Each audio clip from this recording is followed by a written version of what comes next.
Civilisation en dialogue. Niveau débutant. Copyright Clé Internationale 2007. Leçon 1.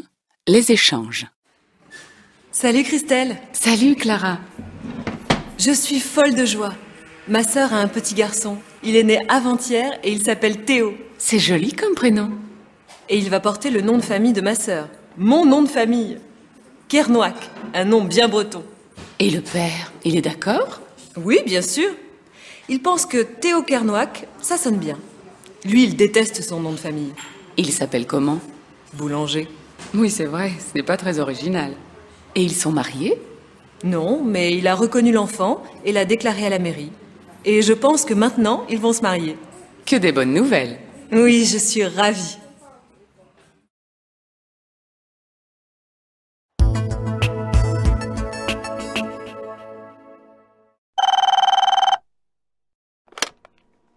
Allô? Allô. Bonjour, madame. Je voudrais parler à monsieur Corsini, de la part de Maître de la Vallée. Monsieur Corsini est en réunion. Vous voulez laisser un message? Oui. Dites-lui de me rappeler. Il a mon numéro. Excusez-moi, vous pouvez épeler votre nom? De la Vallée. En 3 mots. De la Vallée, comme une vallée. Merci. Je vais lui donner votre message. Je vous remercie. Au revoir, madame. Au revoir, maître, et bonne journée.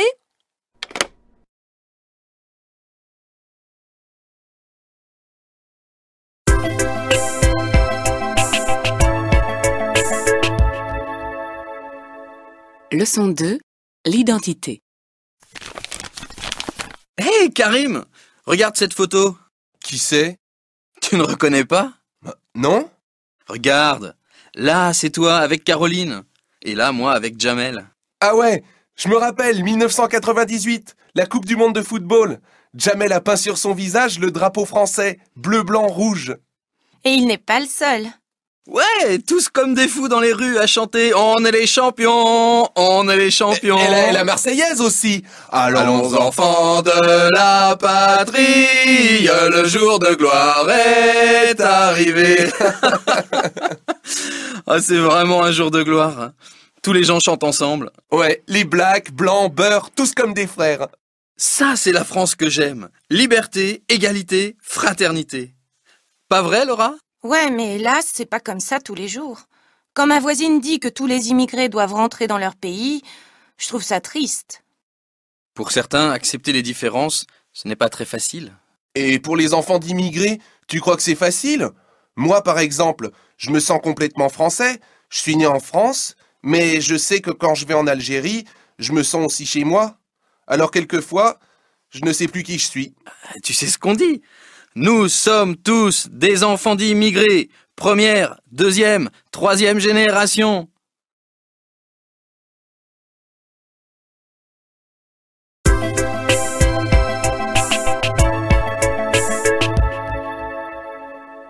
Leçon 3.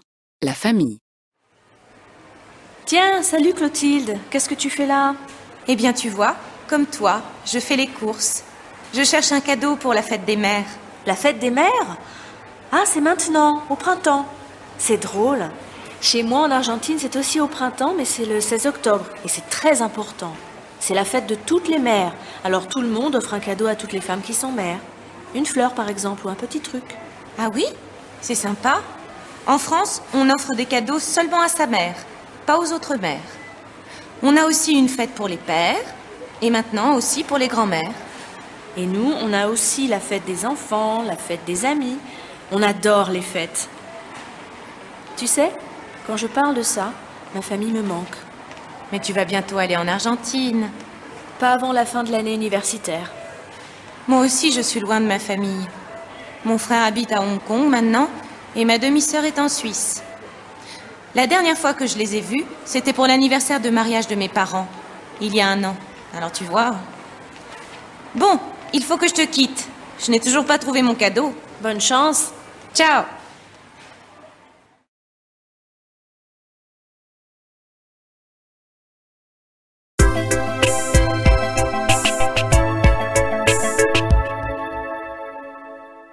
Leçon 4. Voisin, voisine. Bonjour, Madame Renard. Comment ça va? Je m'inquiète un peu, je ne vous vois plus. Il fait trop froid. Je n'ai pas envie de sortir. Et avec Toto qui doit rester un peu tranquille, je préfère rester chez moi. Mon pauvre petit Toto, ça va mieux ta patte? Qu'est-ce qu'il a dit le vétérinaire? Vous voyez, il lui a mis un bandage et il a dit que ce n'est pas grave. Dans une semaine, ce sera fini. Ça va déjà mieux aujourd'hui. Oh là là, j'ai eu peur quand j'ai vu ce gros chien lui sauter dessus. Il l'a bien mordu, cette sale bête. Oh, vous savez, c'est pas la première fois que ça lui arrive. Mon Toto, il est très sociable. Il adore aller voir les autres chiens. Alors, quelquefois, ça finit mal. Il doit garder son bandage encore longtemps? Une semaine. J'ai rendez-vous mercredi prochain à 14h chez le vétérinaire. Mercredi? C'est le jour où la compagnie du gaz vient relever votre compteur. N'oubliez pas de laisser vos clés. Ils doivent entrer dans votre appartement pour regarder le compteur. Ah oui, c'est vrai. Vous pensez à tout, Madame Renard. Avec 30 locataires dans l'immeuble, il faut bien penser à tout. Mais je dois dire qu'ils sont tous bien gentils. On a de la chance. Vous savez que les Duroy vont partir.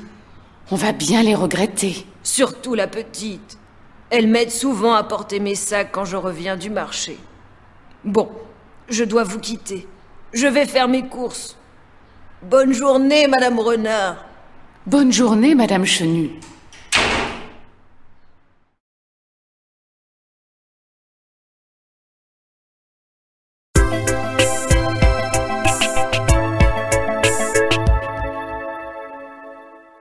Leçon 5. L'hexagone. On va jouer à un jeu. On va voir si vous connaissez bien la gastronomie française. Explique ce que ça veut dire gastronomie, parce que je crois que Déborah ne comprend pas. C'est vrai, je ne comprends pas. La gastronomie, c'est l'art de bien manger. Tu sais qu'en France, on aime bien manger et qu'il y a beaucoup de spécialités régionales. Alors, pour le jeu, je vais donner une région de France, une région ou une ville, et vous me donnez immédiatement la spécialité de cette région. D'accord? Vous avez compris? Oui. Oui. On commence. Strasbourg. La choucroute. Oui, et les saucisses aussi. La Bretagne. Les crêpes. Ça, c'est facile. La Savoie. La tartiflette. Oui, mais aussi autre chose. La fondue. Exact. Bordeaux. Les vins. Paris. Les champignons. Bon, maintenant, on fait le contraire. Les escargots de... Bourgogne. Et la bouillabaisse de... Marseille. Et le dernier, c'est pour Déborah, la moutarde de... Je sais, Dijon. Tu sais que j'adore la moutarde française parce qu'elle est très forte. Et quel montonnet.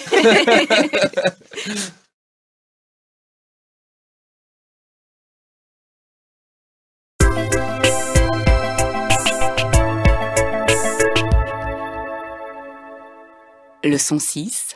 L'outre-mer.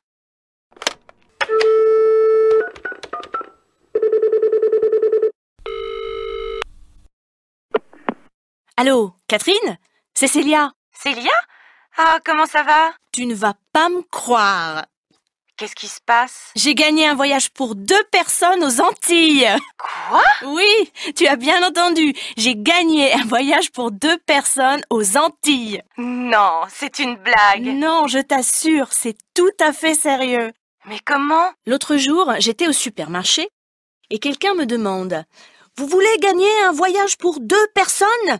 Il suffit de remplir ce bulletin de participation. » Je réponds « Pourquoi pas ?»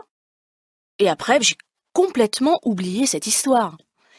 Et puis, on m'a téléphoné tout à l'heure pour m'annoncer que j'ai gagné. Alors tu es sûre? Tu as vraiment gagné? Mais oui!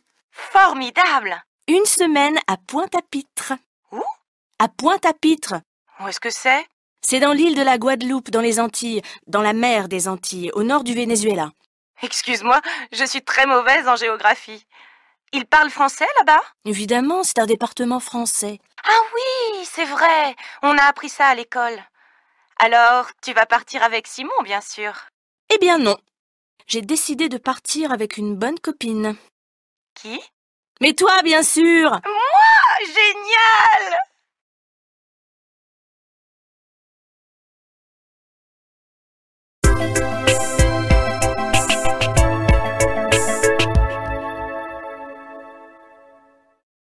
Leçon 7, Paris. Bonjour madame, bonjour monsieur. Bonjour monsieur. Alors, c'est bientôt le départ? Vous avez déjà fait vos valises? Non, pas encore.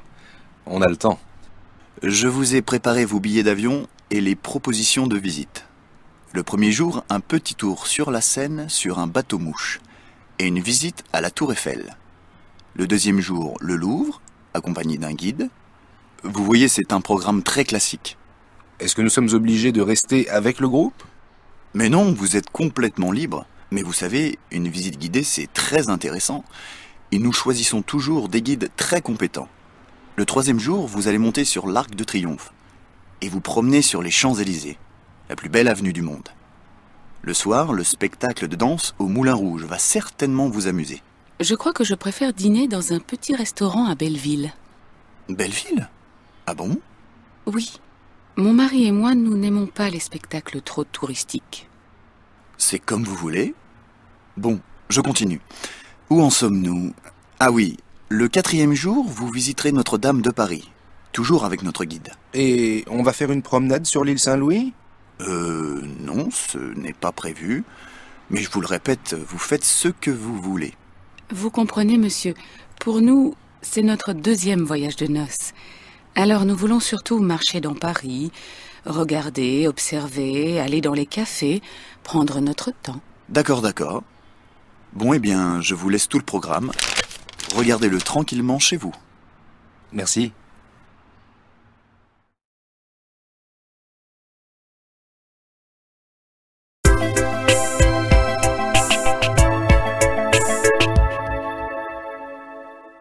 Leçon 8, les repas.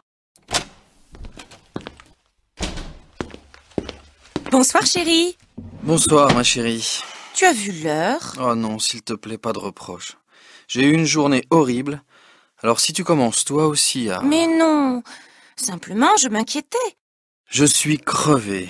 Tu te rappelles La que... réunion de ce matin avec le grand client du Texas. Eh bien, son avion est arrivé avec 2 heures de retard. On a commencé à 11 heures au lieu de 9 heures. Après, on est allé au restaurant pour continuer à discuter. Le service était lent, interminable. En plus, il n'arrêtait pas de recevoir des coups de téléphone sur son portable pendant tout le repas, et il répondait. Je trouve ça vraiment désagréable et impoli. Je comprends, mais... À la fin du repas, il s'est senti mal. J'ai dû appeler un taxi pour le raccompagner à l'hôtel. Je crois qu'il avait un peu trop bu. Le garçon n'arrêtait pas de remplir son verre. Quand je suis rentré au bureau, j'étais en retard d'1 heure pour tous mes rendez-vous de l'après-midi. 1 minute, s'il te plaît, je Et voudrais... en plus, ma secrétaire a dû partir plus tôt parce qu'elle avait rendez-vous chez le dentiste. Enfin, je ne te raconte pas tout, mais tu vois pourquoi je ne pense qu'à une chose. Prendre un bon bain et aller me coucher. Chérie, tu as oublié qu'on est invité chez Eric et Sylviane. Quoi? Ce soir? Mais oui, tu sais bien que c'est l'anniversaire d'Eric. Oh non!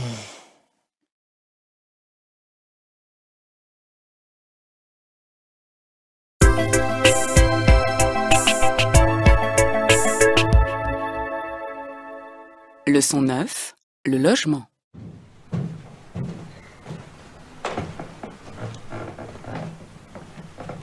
Excusez-moi, vous attendez pour la visite de 2 pièces? Oui, c'est ça. Et il y a une dizaine de personnes devant nous. Oh là là, tous ces gens attendent pour visiter? Mais c'est incroyable. Eh oui. Je pense qu'il y a des personnes qui sont arrivées à 8 heures. Mais dans le journal, c'est écrit « Visite à 9 heures ». Je sais. Mais il y a beaucoup de gens qui cherchent. Alors il faut être le premier. Et avoir un bon dossier. Un dossier? Vous voulez dire il faut des bulletins de paye, une photocopie de carte d'identité, des références bancaires? Oui, c'est un minimum. Parce que souvent, ils demandent plus de garanties. Par exemple, une lettre d'une personne qui se porte caution pour vous. Se porte caution? Qu'est-ce que ça veut dire? qui est d'accord pour payer le loyer pour vous si vous ne pouvez plus le payer pour une raison ou pour une autre.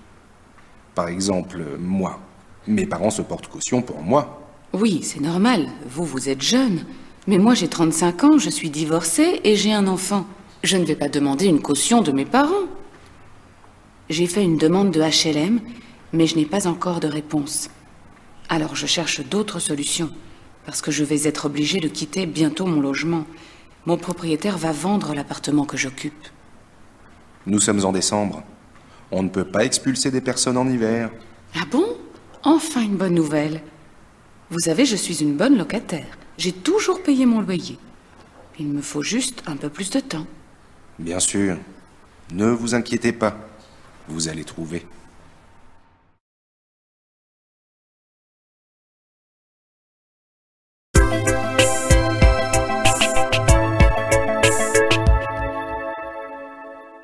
Leçon 10.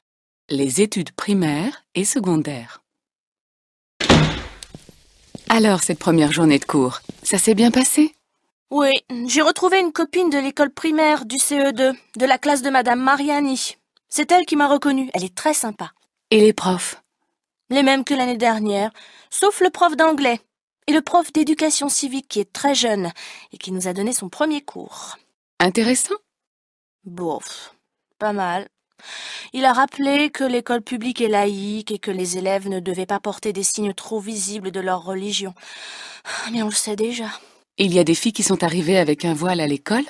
Oui, 2 ou 3, mais elles l'ont enlevé à l'entrée. À part ça? À part ça, j'ai un emploi du temps très chargé. 33 heures de cours par semaine. Mais c'est normal. Tu vas passer ton bac de français cette année. Oui, je sais. Mais je ne suis pas trop inquiète parce que j'adore la littérature. Et les maths? Arrête, maman! Tu ne vas pas commencer le jour de la rentrée? Tu as raison. Assieds-toi.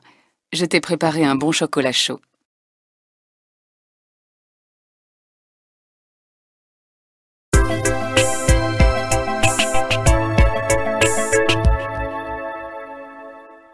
Leçon 11. Les études supérieures. Anne, tu sais quoi?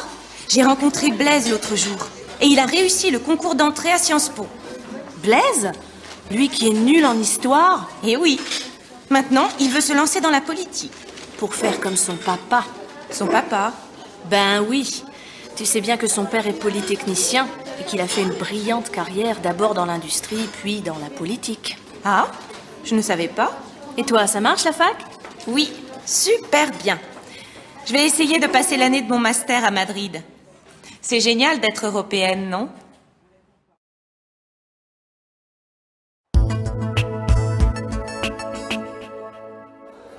Salut Benjamin. Salut Lucas. Bah, ça ne va pas? Qu'est-ce que tu as? Problème de fric. Je viens d'apprendre que je n'aurai pas de bourse cette année. Mais pourquoi? Les revenus de mes parents sont trop élevés depuis que ma mère a recommencé à travailler. Et pourtant, ils ne sont pas riches, tu sais. Et qu'est-ce que tu vas faire? Je vais reprendre mon petit boulot au restaurant le soir. C'est dur de se lever pour aller au cours quand on bosse jusqu'à 1h du matin. Tu as toujours ta chambre près de la place d'Italie? Oui, heureusement. Avec la location logement, j'ai un petit loyer. Bon, allez, viens. Je t'offre un café.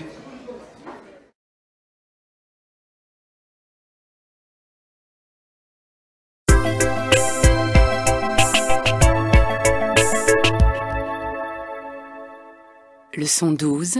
Le travail. Première partie. J'aime bien venir déjeuner ici à midi. Ça change des salades ou des sandwichs. C'est vrai. Le poulet aux amandes était délicieux. Tu recommences le travail à quelle heure? À 1h30. On a encore 5 minutes. Après tout ce que tu m'as dit, je vois que ton nouveau boulot te plaît vraiment. Tu as enfin trouvé exactement ce que tu voulais. Oui, et ce que j'apprécie le plus, tu vois, c'est l'ambiance. Mes collègues sont vraiment sympas. J'ai l'impression d'avoir été tout de suite acceptée. Mais il ne faut pas oublier que j'ai seulement un CDD de 6 mois. J'espère qu'après, ils vont me garder et me donner un CDI. Si tu fais bien ton travail, ils vont te garder? Ouais, c'est ce que je pense aussi. L'addition, s'il vous plaît. C'est moi qui t'invite. Ah non, c'est moi. J'insiste. Regarde, j'ai des tickets restaurants. Bon, d'accord. Mais la prochaine fois, ce sera moi. D'accord. quand tu seras chef d'entreprise. Eh oui, bientôt. Tu imagines? Dans un mois, j'ouvre ma boutique. On fêtera ça. En attendant, on boit une dernière fois à nos succès futurs. Tchin tchin.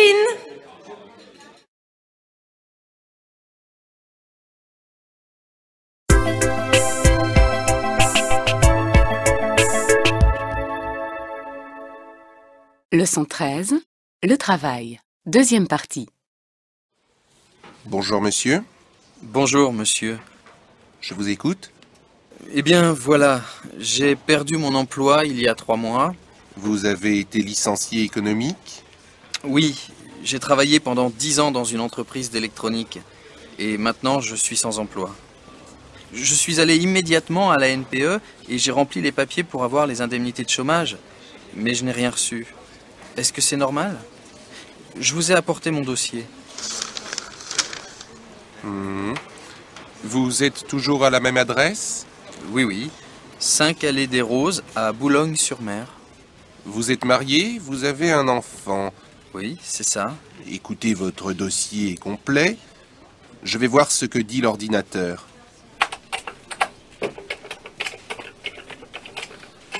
Voilà. Eh bien, je vois que le premier versement de vos indemnités va bientôt arriver.